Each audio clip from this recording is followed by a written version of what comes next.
fois, voir son enfant faire de grandes études a toujours été le rêve de la plupart des parents. Mais entre ce rêve et sa concrétisation, il y a bien souvent une grande équation à régler, difficile souvent. Il s'agit des frais liés à la scolarité de l'enfant qui fait que parfois, justement, certains parents abdiquent déjà au secondaire. Pour d'autres, c'est déjà dès le primaire que les problèmes commencent.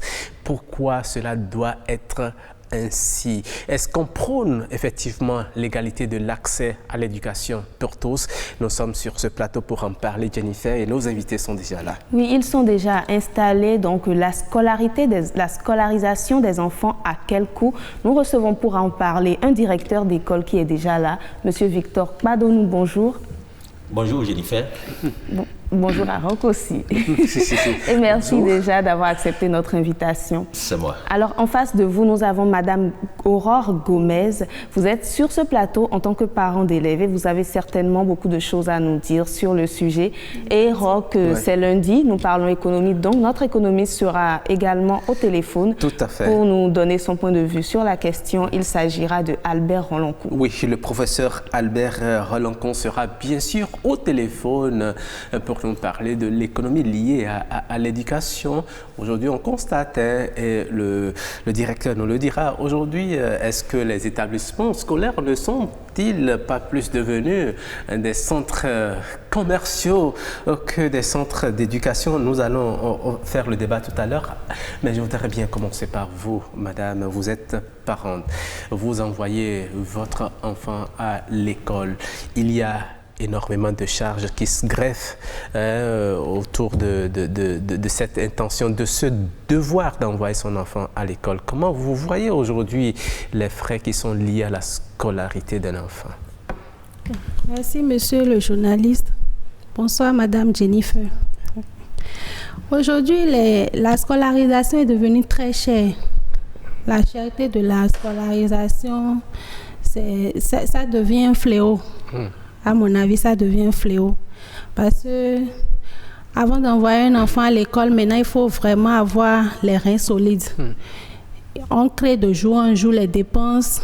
Il y a l'inscription, bien la réinscription qui est là, la scolarisation même. Oui, justement, les réinscriptions. À part ça, oui. Vous avez, aujourd'hui c'est photocopie, demain c'est manuel, après demain c'est cahier d'activité, tout un panoplie de problèmes. Donc, c'est vraiment cher. C'est pas facile à gérer, mais c'est pas facile à gérer. Et lorsque vous avez plus d'un enfant, lorsque vous avez 2, 3, voire 4 enfants... Non, ça devient un problème, ça devient un grand problème, c'est compliqué. Oui, mais est-ce que ce n'est pas dans les écoles privées qu'il y a cette réalité? Oui, surtout dans les écoles privées. C'est dans les écoles privées que nous constatons que l'éducation, au lieu d'être... Et une œuvre sociale devient une œuvre commerciale. Parce qu'on dit qu'on doit entreprendre. Mais l'entrepreneuriat au niveau scolaire ne devrait pas être ce qu'on constate aujourd'hui, au fait. Ça ne devait peut-être pas ça. Ouais. Donc, moi, je trouve que c'est devenu un commerce. D'accord. Alors, monsieur Padonou, vous avez entendu Madame Gomez qui a clairement fustigé les écoles privées. Vous êtes d'ailleurs directeur d'un collège privé. Donc, est-ce que c'est vraiment un centre de commerce? Qu'est-ce qui explique toute cette cherté? Vous savez, en matière de frais de scolarité, il faut situer cet aspect dans les contextes. C'est-à-dire? C'est une question de contexte. Quand moi j'allais à l'école, ce n'était pas ça. Quand vous allez à l'école, ce n'était pas ça. Quand vos enfants et nos enfants vont à l'école aujourd'hui, ce n'est pas la même chose. Mais pourquoi c'est comme ça? Mais c'est les choses qui évoluent. Ça évolue, le monde évolue avec ses réalités, avec tout ce que nous avons comme contexte socio-économique et tout. Et tout ça évolue. Je vais vous donner un exemple. Quand moi j'ai fait le primaire, je payais 150 francs comme frais de scolarité par an. Au secondaire, j'ai payé... Non, en ce moment, il n'y avait pas d'école privée. Non, mais c'est pourquoi j'ai parlé de contexte. Au secondaire, j'ai payé 3500. Et j'étais boursier. À l'université, j'étais boursier à l'école normale supérieure. Les mêmes contextes-là ne se présentent pas aujourd'hui. Si vous voulez, on peut faire une simulation. Quels sont ces contextes qui font aujourd'hui que l'on décrit les coûts élevés de Mais l'éducation coûte cher. Même dans le public aujourd'hui, où on dit que l'enseignement est gratuit, allez voir tout ce que les parents payent. Il y a des frais annexes. Il y a des parents qui payent même jusqu'à plus de 20 000 francs par... Mais est-ce que quelque part... Excusez-moi, monsieur le directeur, est-ce que ce n'est pas vous qui spoliez, qui créez... Tout à l'heure, madame a parlé de la réinscription. La réinscription, ça sert à quoi? Et on impose aux parents de les payer parfois 20 000 francs, parfois 50 000 francs. Qu'est-ce que ça sert? Aucun collège, moi je suis chef d'établissement et aucun collège ne perçoit... disons 50 000 francs de frais de réduction, de réinscription. Mais la réinscription, pourquoi payer pour la réinscription? Vous savez, les collèges privés sont organisés. Et un collège privé bien organisé, déjà, c'est qu'au mois de mai, juin, juillet ou plus tard, vous avez votre effectif de l'année suivante. Mais vous vous rassurez que l'enfant revient. C'est comme une réservation de place que vous faites. Sinon, si vous ne vous organisez pas comme ça, c'est qu'à la fin de l'année, vos prévisions peuvent chuter. Le parent rassure le collège. Et pourquoi on ne peut pas comptabiliser ça dans la contribution que le parent a payée pour son enfant? Non, la réinscription est à part. Et les frais de scolarité. Les frais de scolarité, c'est ce que vous payez pour l'enseignement que votre enfant reçoit. Et les frais de réinscription dont vous parlez varient d'un établissement à l'autre. Mais ça sert à faire quoi concrètement? Mais c'est ce que je vous ai dit. C'est ce que je vous ai dit. Vous réservez la place à votre enfant pour l'année suivante. Mais ce n'est pas seulement dans l'enseignement que ça se passe. Dans d'autres, peut-être dans d'autres activités, vous faites la réservation, votre place est là, et vous revenez l'année prochaine. Ça veut dire que il y a des établissements qui bloquent leur effectif déjà au mois de juillet. Vous allez là au mois d'août ou bien de septembre, vous n'avez plus de place. C'est mieux que de s'organiser comme ça ou que d'avoir affaire à la rentrée à une chute de prévision. Et la gestion d'un établissement, vous avez des charges. Mais vous payez les professeurs, vous payez l'électricité, vous payez les impôts, vous payez autre chose. Mais c'est ça, tout ça là, ça a un coût. D'accord. Est-ce que vous ne pensez quand même pas qu'il y a certaines écoles qui tombent dans l'abus? On a parlé de réinscription, mais il y a d'autres frères comme des uniformes un peu trop chers, des cours de remise à niveau et tout ça qui sont un peu exorbitants. Est-ce que vous ne pensez pas qu'il y a quand même un abus? Bon, je ne connais pas spécialement les cas d'autres établissements. Moi, mon collège est confessionnel. Donc, nous avons l'aspect social que nous défendons. Mais vous êtes dans le Jennifer en sait quelque chose. Vous savez très bien ce qui se passe dans les autres. On ne vous demande pas de leur jeter la pierre, mais présenter la situation. Ce sont vos collègues. Les frais de scolarité chez moi sont fixés à partir d'un certain nombre de paramètres. Lesquels? Nous avons le paramètre social. C'est-à-dire qu'il faut tenir compte de la mission. Moi, mon église, l'église protestante, a une mission sociale vis-à-vis de la population. Tout comme les autres églises aussi. Ce n'est pas exactement la même chose qu'un collège laïque. Non, ce n'est pas exactement la même chose. Et ça se répercute sur la rémunération du personnel de ces établissements-là. Quand vous les prenez, c'est une rémunération modeste qu'on leur donne compte tenu du caractère social des églises. C'est ça qui définit tout ce qui tourne autour de frais de scolarité, puisque nous-mêmes, nous sommes parents d'élèves. Et malgré ces conditions dont vous parlez, les parents, c'est sûr, moi je n'ai pas fait votre établissement, les parents qui ont leurs enfants dans votre établissement estiment que les frais sont toujours élevés par rapport à d'autres? Nous, depuis plusieurs années, depuis plus de 15 ans, je peux même dire, depuis plus de 15 ans, mon collège n'a pas mis un seul copec sur les frais de scolarité. C'est le même taux. Ça n'a pas évolué. D'accord. Non, ça n'a pas évolué.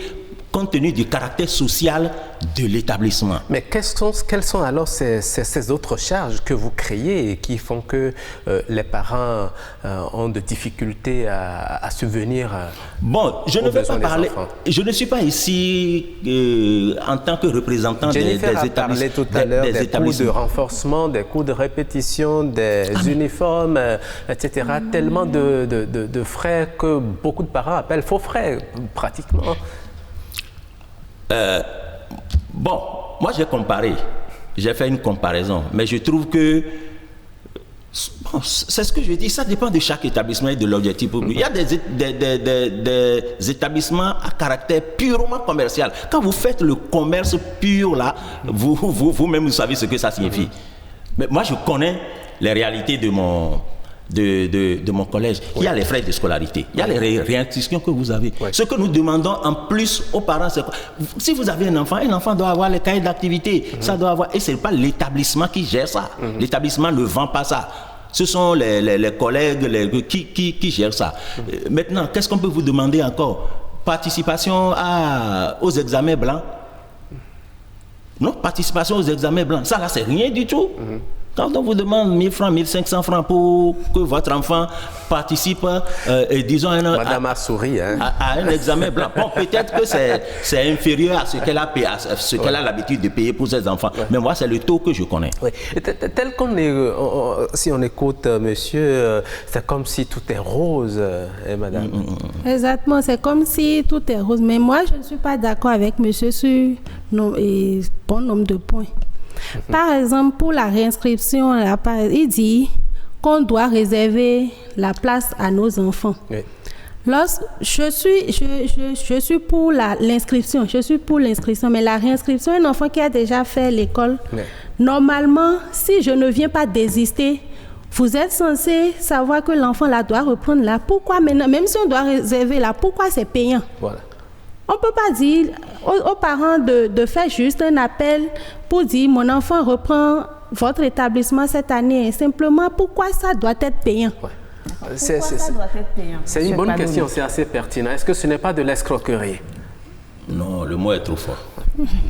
Non, le mot est trop fort. Je dis, c'est une question d'organisation. Quand vous êtes organisé dans la gestion de votre établissement, vous prévoyez, vous faites une prévision. Mais c'est ça, l'année prochaine, cette année, j'ai eu 400 élèves, je donne un exemple. L'année prochaine, je veux avoir tel nombre d'élèves. Mais je me rassure que ceux qui sont là maintenant, ils sont vos élèves. Non, vous savez, vous êtes certain que l'année prochaine, vous allez les retrouver. Mon cher ami, je sais de quoi je parle. Ouais. Je sais de quoi je parle. Un parent peut transférer, déplacer son enfant à tout moment. Oui, un parent peut déplacer son enfant à tout moment. Mais voilà que vous avez un budget. Vous avez des charges, vous avez un budget, vous fixez votre budget. Mais si vous évoluez, comme on dit, dans le désordre, alors que c'est avec 400 élèves que vous pouvez tenir dans votre budget, vous ne faites pas de prévision, vous laissez les parents. Et à la rentrée, vous vous retrouvez avec 300 élèves. Vous faites quoi? Les 100 élèves qui sont partis et que vous n'aviez pas comptabilisé dans votre budget, vous faites quoi? D'accord. Mais pourquoi ça doit être payant? Voilà. Si vous voulez qu'on notifie la présence de nos enfants pour les rentrées à venir, pourquoi vous voulez que ça, vous insistez que ça soit payant? En quoi ces sous-là vous aident dans l'organisation de... Madame, bon... Je ne sais pas. Vous êtes embarrassé. Non, je ne suis pas embarrassé. On comprend. Non, je ne suis pas. Je sais de quoi je parle. Mais vous êtes d'accord avec je sais très bien de quoi je parle et je connais les parents d'élèves. Oui. Elle parle de bonne foi. Oui. Peut-être que sur 100 parents, elle est la seule. Est-ce que ce n'est pas une façon déguisée de contraindre les parents à inscrire leurs enfants dans Pas du tout. Je vous dis que c'est une question d'organisation, de méthodologie et de prévision. Moi, j'appelle ça simplement un faux frais. D'accord. La réinscription, c'est un faux frais. Okay. Voilà. Nous allons voir ce que les populations en parlent justement parce que nous avons fait une vox pop sur le sujet et nous avons recueilli leur avis pour vous et nous allons entendre ensemble. La scolarité est devenue de plus en plus chère. Hein. Bon, on se dit les choses changent, la vie est chère. Donc c'est comme ça, on est dedans. On est obligé. Lorsque nous prenons par exemple les écoles privées seulement déjà, et ça coûte cher. Et puis maintenant, en plus de ça, il faut encadrer les enfants à la maison, prendre des répétiteurs. Et tout ça, si vous n'avez pas une bonne activité, et ça peut se voir après, c'est difficilement qu'on mange à la maison. Donc c'est pour ça qu'aujourd'hui, beaucoup ont compris, certaines personnes maintenant comprennent et sont obligées de ramener leurs enfants dans les écoles publiques pour que la scolarité soit moins chère, maintenant qu'ils mettent maintenant dans la répétition. Non, non, pas moi ça. Il y a du robot assez vite de pardon. Puis il y a Gbena, à ouvrir des amants les bois. Quand c'est de la Rosouille, à ce Gbena, et nous ne t'aider n'a pas. Ouais, ça c'est vrai. Donc il y a ce n'a pas. À Rosouille, ton pot, bois pas ton pot, maman. Ah, il y a aussi des frères, n'a pas, ça me connaît à soi et quoi tu l'es. À d'autres dire un clément. À l'ancien doit l'emmener. À ma zone dans un gage à son agui. Il y a son côté, et tu dois ouvrir bon découpé, vite vient des mi, et dans fin cambonement. Par rapport à ce qui se passe aujourd'hui, là, même si tu investis pour ton enfant, c'est l'avenir qui va te répondre oui, ce que tu as investi, ça a donné quelque chose.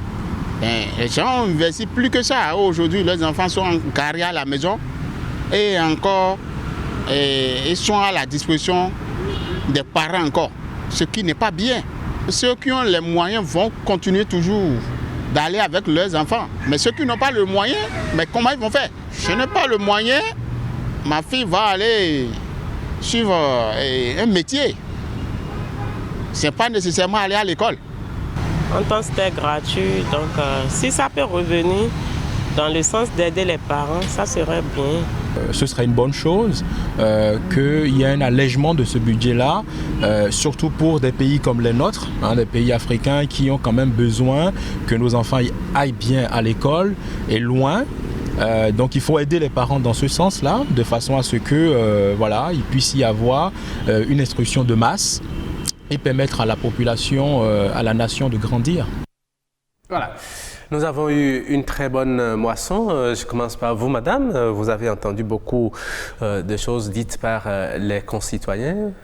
Ça vous fait penser à quoi? Oui. Il y a un monsieur qui a parlé de la scolarisation dans les écoles privées. Oui. Que si tu n'arrives pas à inscrire ton enfant dans une école privée, tu peux le mettre dans le public. Mais je vous dis aussi que dans le public, c'est tout un problème. Parce qu'on dit, l'État dit que le primaire, par exemple, est devenu gratuit. Mais quand vous mettez vos enfants dans les écoles, c'est soit il y aura un manque d'enseignants, soit c'est des faux frères. En tout cas, tu envoies un enfant, on demande aux parents de cotiser pour payer un instituteur. En quoi l'écolage de l'enfant est alors gratuit?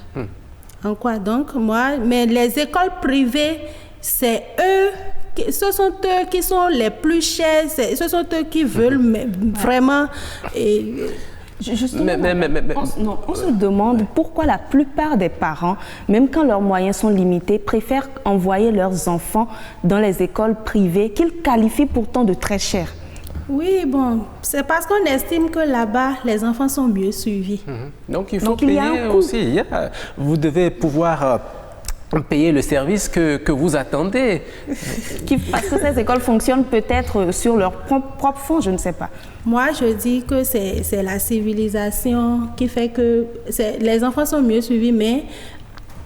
Quand on voit bien dans le fond là, c'est que les enfants, même que nous mettons dans les écoles privées, ceux qui nous investissons, c'est des enfants, quand les examens nationaux viennent, c'est des enfants des coins reculés là, qui sont toujours à la tête. Pas toujours, Non, ils sont les plus souvent à la tête. Par exemple, le premier au BPC du Bénin ou bien le bac, je ne me rappelle plus exactement, il vient d'un coin de Koufo là-bas.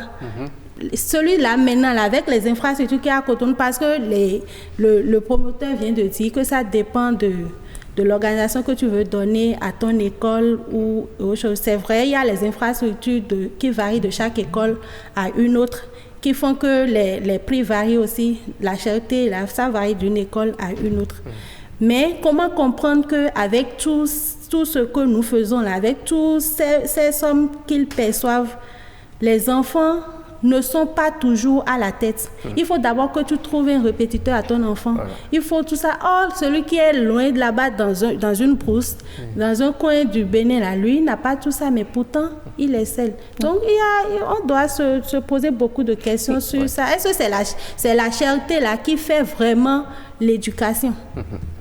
Oui, c'est une question aussi. Est-ce que c'est la cherté qui fait l'éducation? Mais on constate que beaucoup de parents préfèrent inscrire leurs enfants dans des écoles où l'écolage est élevé. Ouais. C'est une contrainte ou bien on a envie de faire comme les autres, juste dire que mon enfant aussi est dans une école privée?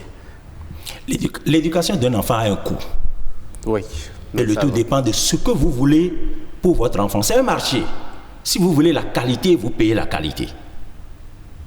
Mais la qualité n'est pas dans toutes les écoles privées. Il y a un intervenant qui a dit tout à l'heure que s'il faut se sacrifier pour éduquer nos enfants, il faut le faire. Il faut rechercher les moyens. On n'a obligé personne à inscrire ses enfants dans une école privée. Et vous savez, au Bénin, les écoles privées ne sont pas subventionnées par l'État. Ils roulent sur leurs fonds propres.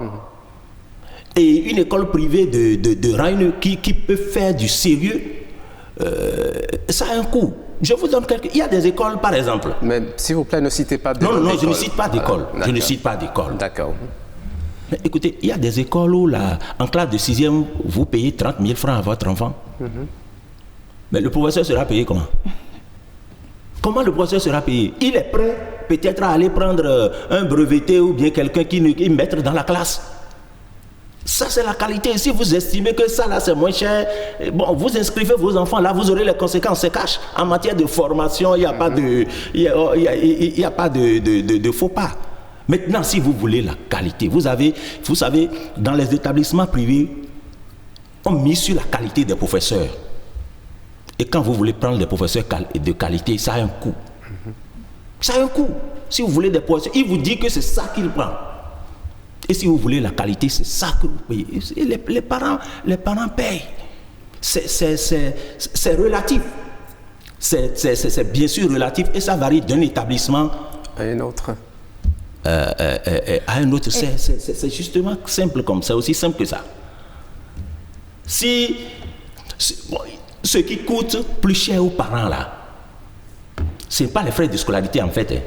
C'est quoi alors? Ce qui coûte plus cher aux parents. Les documents que vous imposez aux parents. Ce n'est parents. même pas les documents. Alors, c'est quoi? Quand vous habituez vos enfants à leur prendre à tout bout de champ des encadreurs à domicile, bon, moi, je n'aime pas le mot répétiteur parce que ça dévalorise l'enseignant, les cours particuliers à domicile.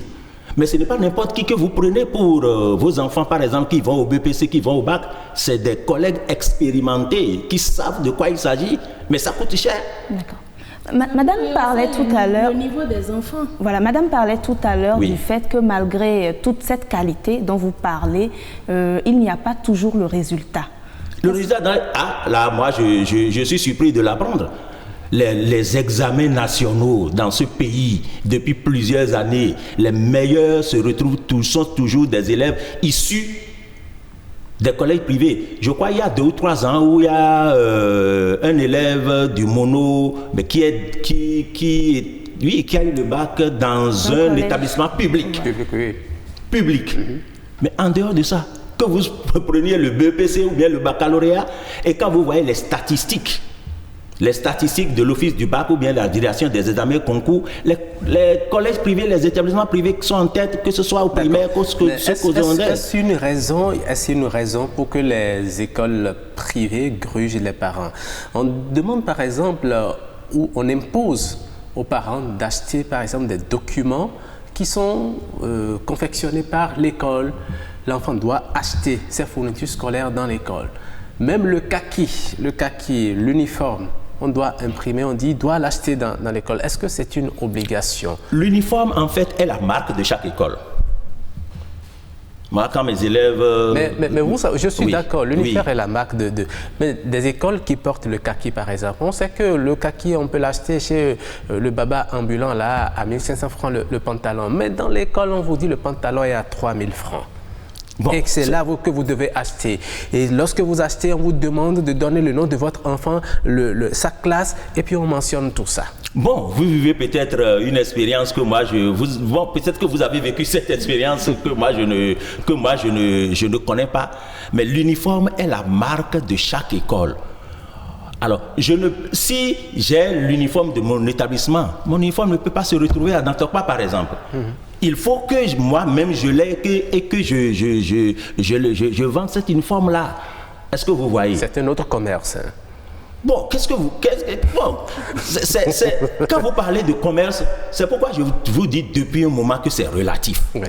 Moi, je connais le cas de mon collège, je connais le cas de mon établissement. Je ne connais pas ce qui se passe chez les autres. C'est vrai. Vous voulez certainement faire une économie de vérité pour que vos collègues ne vous lâchent pas après. Et nous sommes ici dans un débat national. Oui, justement. Donc dites-nous la vérité. Personne ne vous en voudra. Mais c'est la vérité là que je vous dis. C'est ce qui se passe, ce que moi je connais. Je ne peux pas vous dire ce qui se passe ailleurs. Je ne connais que ce qui se passe dans mon collège. Mais ce qui se passe dans les autres collèges, je ne sais pas. Mais on s'informe de ce qui se passe ailleurs pour mieux se parfaire. Mais si je m'informe et que ce n'est pas adapté à mon objectif à moi, à ma vision de faire de mon collège un établissement à caractère social, je ne copie pas, je ne fais pas. Donc chaque collège, chaque fondé ou bien sûr c'est ce qu'il fait. Mais je reviens toujours pour vous dire que les frais de scolarité, c'est peut-être 10% des charges que les parents font. Il y a beaucoup d'autres choses, beaucoup d'autres charges. Moi, je suis chef d'établissement, je suis aussi parent d'élèves. Parfois, j'ai pitié des parents. Voilà. Mais quand vous avez dit tout à l'heure que les établissements imposent, les établissements même confectionnent, ça, moi, je n'ai jamais vu ça. Je ne sais pas s'il y a un établissement au Bénin ici qui confectionne lui-même les ouvrages, les manuels et qui impose ça, là, je ne sais pas. Pour nous, c'est que les ouvrages, les documents sont dans une librairie quelque part. Vous donnez la liste de fournitures aux parents et eux-mêmes, ils vont chercher. D'accord. Et tous les parents n'ont pas les moyens. Vous connaissez le cas de votre école, Madame Bouillonnet, tout à l'heure, elle veut réagir. Par rapport à ce que monsieur disait, ce qui énerve parfois est que tu vas dans une école, on te donne la liste des fournitures. Oui. Maintenant, les manuels qui sont sur cette liste, vous allez à la librairie, vous achetez, vous faites toutes ces dépenses-là. Et à la rentrée maintenant, le professeur, l'école ne prend même pas le temps d'appeler l'enseignant qui va garder ces élèves-là pour demander tu as besoin de quel manuel, tu as besoin de quel manuel. On prend seulement les manuels parce qu'il semble qu'il y a une association des enseignants là et qui énumère les manuels adaptés à chaque classe. Et c'est ça, c'est cette fourniture-là, c'est ces manuels-là qu'on vous donne sur la liste des fournitures. Vous allez payer et quand la rentrée vient maintenant, l'enseignant qui veut garder l'élève dans telle ou telle matière dit non, que vous n'allez pas, on ne va pas utiliser ça, c'est maintenant ceci, vous allez payer. Moi, j'ai suivi ça. Voilà une accusation que Madame Gomez a fait. Qu'est-ce que vous pouvez répondre par rapport à ça? Ce qui se passe chez moi, c'est que à la fin de chaque année scolaire, déjà en conseil de fin d'année, je demande aux élèves et aux professeurs de chaque matière de me faire la liste des ouvrages pour l'année suivante. Et les professeurs le font. Mais il y a aussi une liste officielle du ministère des enseignements secondaires. Oui. Et donc, nous faisons la fusion des deux. Et ce que les professeurs proposent n'est pas différent de ce que le ministère propose. Donc pourtant, il y a certains documents voilà, et qui ne sont pas dans la liste. Documents dont vous parlez, les documents dont vous parlez, c'est ce que nous appelons les cahiers d'activité. Non, ce ne sont pas des cahiers d'activité. Je parle des manuels, des livres. C'est peut-être des livres conçus par un groupe d'enseignants, vous voyez, et puis on impose cela aux enfants. Normalement, selon moi, ça ne devait pas être imposé. poser. Vous voulez vous dire que vous ne savez pas? Normalement, non, dans mon établissement, moi je suis tout. Un professeur ne peut pas venir imposer aux élèves que c'est ça. Non, non, non. Parce que si un seul parent vient se plaindre, là, vous savez, il y a plusieurs J'ai même réglé des problèmes comme ça cette année. Ils peuvent vous dire, vous savez, c'est l'ouvrage au programme, mais si vous voulez avoir l'excellence, eh bien, je vous recommande d'acheter tel ouvrage. Vous pourrez faire tel exercice dedans pour être plus compétent. Lorsque le maître ou bien le professeur le dit aux enfants, les enfants n'ont pas d'autre choix que de mettre la pression aux parents pour qu'ils leur achètent justement ces ouvrages. Dans tous les cas, les manuels ou bien les cahiers d'activité, tout ça là, caractère, qui, dans le cadre de ce que vous dites là, bon, ça dépend de la manière dont chacun gère son établissement. Parce que vous savez ce qu'il y a, nous aussi, nous nous mettons à la place des parents d'élèves. Ah oui, ça là c'est très important. On n'en a pas l'impression. Cette année, moi j'ai réglé des comme ça. J'ai dit, professeur, je dis non, ça ne peut pas passer. Ce que vous donnez aux élèves là, ce n'est pas un programme. Nous, on n'a pas dit ça. Et ça s'est arrêté en même temps. Et ça n'a plus continué. Le censeur est là pour gérer ça. Vous voulez dire que dans la plupart des cas, de ces cas-là, est-ce que ça veut dire que ce n'est pas de mèche avec l'administration? Ah, non. En tout cas, si vous allez dans mon établissement, là, vous ne verrez ni chez le censeur, ni chez le surveillant général des ouvrages en dehors de ce qui est programmé. Ce que le ministère a prévu et ce qu'ils nous ont donné à la fin de l'année scolaire précédente, pour raison d'efficacité, il y a un stock au niveau du censorat que les élèves viennent acheter. Mais c'est des ouvrages au programme, c'est des manuels au programme. C'est ce que je dis là. Okay. Madame, est-ce que vous ne pensez peut-être pas que c'est dans les écoles où les frais de scolarité sont peut-être moins élevés que certains professeurs, certains enseignants adoptent cette activité-là pour arrondir leur fin du mois? Moi, je vous dis que j'ai vécu ça. Et par exemple, l'école dans laquelle j'ai inscrit mon enfant, pour une classe de la 6e en 4e, la scolarité est à près de 200 000. Mais est-ce que vous avez pris le temps de vous rapprocher de l'administration pour leur poser le problème? Bon, je n'ai pas fait ça parce qu'on n'a pas tout le temps, on n'a pas le temps avec les activités, le boulot et autres. Là. Est-ce que tu vas à chaque fois te présenter à l'école, pourquoi ci, pourquoi ça? Tu vas même paraître comme un parent gênant devant l'administration. D'accord. Nous allons retrouver notre économiste en ligne. Nous avons rétabli la liaison avec lui, professeur Albert Oloncon. J'espère que vous avez mis le portable à la charge maintenant. Bonjour. Bonjour. D'accord, ça va très bien, merci. Nous parlons aujourd'hui des frais liés à la scolarisation d'un enfant. Tout le monde, vous êtes aussi parents, vous constatez avec nous que les charges liées à l'écolage d'un enfant sont très élevé de plus en plus. Est-ce que vous pouvez nous dire pourquoi ce constat aujourd'hui, alors que ce n'était pas le cas par le passé? Oui, bon, on peut donner deux raisons principales. La première raison, ça dépend du type d'école que vous fréquentez. Oui. Si vous fréquentez une école publique, c'est un peu moins cher. Mais si vous voulez fréquenter une école privée, c'est un peu plus cher. Et de deux, ça dépend aussi des commodités qu'on a pour l'école. Par exemple, il y a des matières supplémentaires telles que la musique, telles que peut-être le karaté, le sport. Oui. Et puis, il y a la qualité de l'enseignement aussi. Les élèves ne sont pas nombreux dans les classes. Il y a tout ça là qui fait que l'école privée est relativement plus chère, surtout dans les centres urbains. Oui. Quand vous montez dans les centres ruraux, c'est un peu moins cher, mais généralement, ils n'ont pas d'effectifs parce que la population n'a pas les moyens aussi pour pouvoir leur envoyer les écoles. Donc, globalement, quand vous voyez les écoles privées dans les centres urbains, c'est nettement plus cher que l'école publique parce que l'école publique est payée par l'État, il y a les institutions qui sont payées, il y a un certain nombre de mesures de gratuité aussi. Il y a des subventions également. Mais est-ce que vous n'avez pas l'impression qu'aujourd'hui, surtout les écoles privées sont devenues des centres commerciaux, carrément?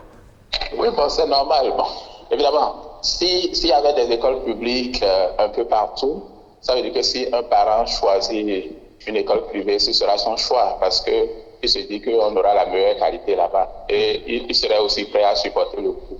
Il y a un certain écrémage ou bien une certaine discrimination entre les parents qui sont relativement aisés pour aller vers les écoles privées, pour avoir la meilleure qualité d'éducation, le meilleur encadrement, alors que ceux qui n'ont pas assez de moyens, ils vont continuer à aller vers les écoles publiques pour pouvoir avoir des prix un peu plus bas.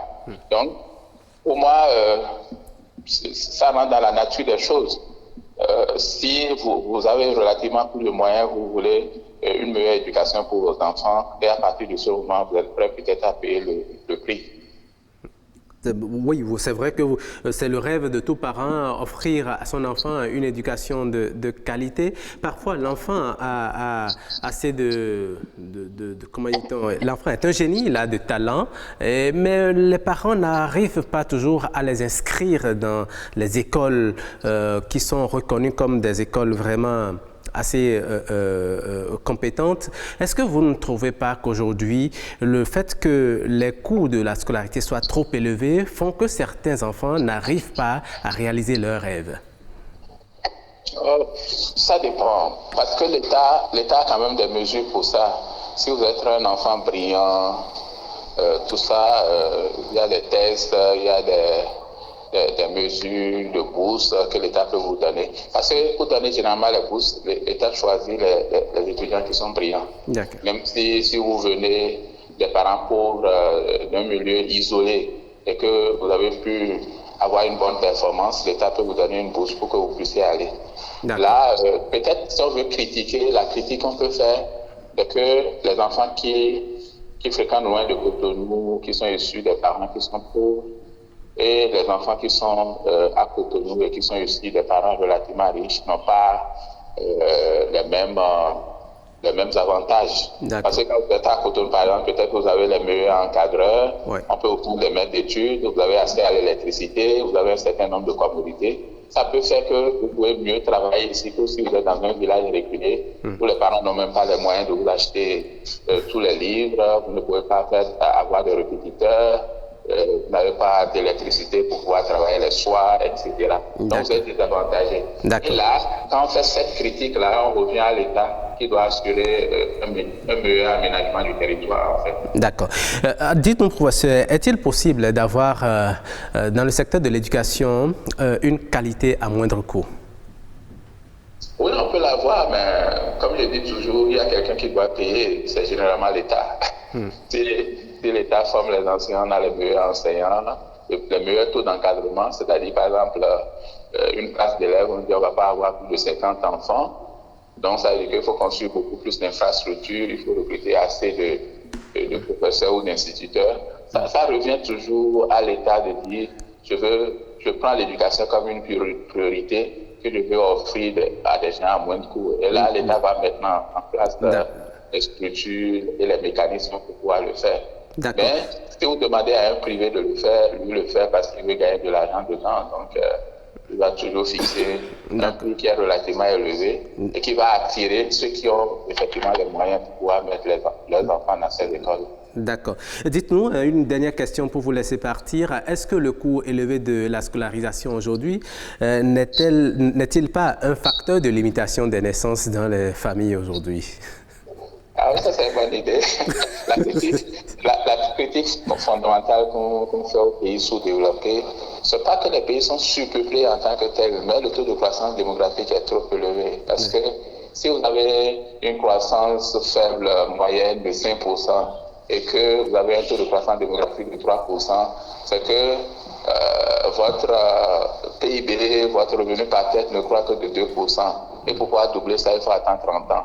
Donc, dans un pays où on est déjà pauvre, on a un revenu très faible. Si vous faites beaucoup d'enfants, c'est que ça va encore plonger une grande masse dans la pauvreté. Tout à fait. Et si vous faites des enfants, assez d'enfants, soit vous leur offrez une éducation de moindre qualité, ou bien vous êtes obligé de sélectionner à l'intérieur de ces enfants-là qui sont ceux que vous allez éduquer. Et parfois, ça peut être au détriment des filles, parce qu'on a dit, bon, elle va partir se marier, les hommes vont se marier, rester en famille. Donc, tu vois, on est obligé de faire des choix donnés. Oui. Donc, si on réfléchit bien... Des choix discriminatoires, bien sûr.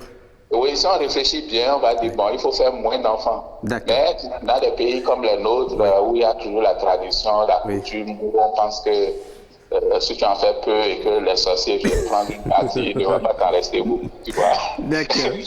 Les gens veulent toujours continuer à faire beaucoup d'enfants. Voilà. Mais à ce niveau, il faut faire beaucoup d'éducation. D'accord. Les systèmes de santé sont très bien développés maintenant, de telle sorte que la vieille tante du village ne va pas venir manger une partie. D'accord. Merci beaucoup, professeur Albert Holonkon. Très bonne journée à vous. Et bonne soirée. Merci. Voilà. Il a dit des choses très intéressantes, n'est-ce pas, Madame Gomez? Oui, exactement. Donc la qualité de l'éducation, de la scolarisation a un coût.